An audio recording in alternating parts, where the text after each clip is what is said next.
আসসালামু আলাইকুম রহমতুল্লাহি ওবরাকাতু। আমি আব্দুল কাইয়ুম চিকিৎসা ফাউন্ডেশন কর্তৃক আয়োজিত সিইএম ব্যাচের 4 নম্বর ব্যাচের ছাত্র। আমার রোল নাম্বার হচ্ছে 11250502। আসলে এই কোর্সটি করার উদ্দেশ্য হচ্ছে আমরা প্রত্যন্ত এলাকাতে চিকিৎসা করে থাকি। তখন আমাদের কাছে অনেক সময় জরুরি রুগী আসে, যাতে করে আমরা এই জরুরি রুগীদেরকে সঠিক এবং সুন্দরভাবে চিকিৎসা দিতে পারি। সেই জন্যে আসলে এই কোর্সে ভর্তি হওয়া। ধন্যবাদ জানাই আমাদের শরীফ স্যারকে। উনি আমাদেরকে অনেক সুন্দরভাবে সহজভাবে এই কোর্সটি করিয়েছেন, যার মাধ্যমে আমরা কোর্স ভবিষ্যতে চিকিৎসা করার ক্ষেত্রে আমাদের অনেক উপকৃত হয়েছে এবং সুন্দর এবং সঠিকভাবে আমরা চিকিৎসা দিতে সক্ষম হব। তো আজকে এই কোর্সেরই একটা বিষয় নিয়ে আলোচনা করতে চাই। বিষয়টি হচ্ছে সিপিআর। আমরা অনেক সময় দেখা যাচ্ছে রাস্তাঘাটে, বাজার ঘাটে, বিভিন্ন জায়গায় হঠাৎ করে দেখি যে মানুষ অজ্ঞান হয়ে পড়ে থাকতে, কোনো সাড়া শব্দ পাওয়া যায় না।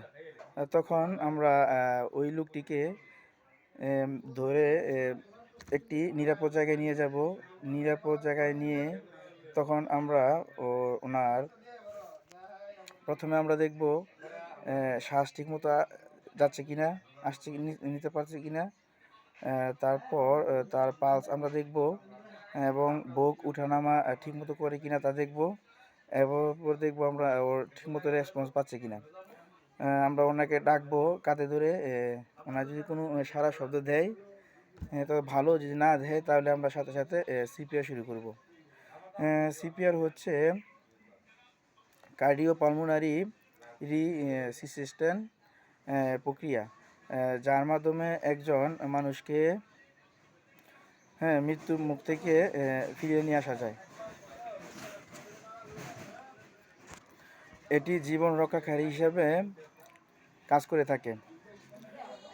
আমরা যখন কোনো অজ্ঞান রোগী পাই তখন সাথে সাথে আমরা সিপিআর দিলে দেখা যাচ্ছে যে আমাদের যে শ্বাস প্রশ্বাস এটা ঠিকমতো আসবে এবং আসা নেওয়া করবে। আমরা কিভাবে সিপিআর দিব? সিপিআর দিতে হবে বুকের মাঝখানে 2 হাত রেখে মিনিটে আমরা 30 বার পাম্প করব, চাপ দেব। 30 বার চাপ দেওয়ার পর যাতে করে 2 ইঞ্চি বুকের ভিতরে ঢেবে যায়।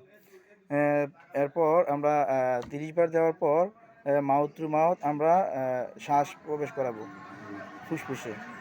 এরকমভাবে আমরা করতে থাকব। এর মাধ্যমে আমাদের একটি রুগী ইনশাল্লাহ বেঁচে যেতে পারে। তো আবারও স্যারকে অনেক ধন্যবাদ জানাচ্ছি। উনি আমাদেরকে অনেক সুন্দরভাবে এবং সঠিকভাবে এই কোর্সটি উপহার দেওয়ার জন্য। আসসালামু আলাইকুম রহমতুল্লাহ।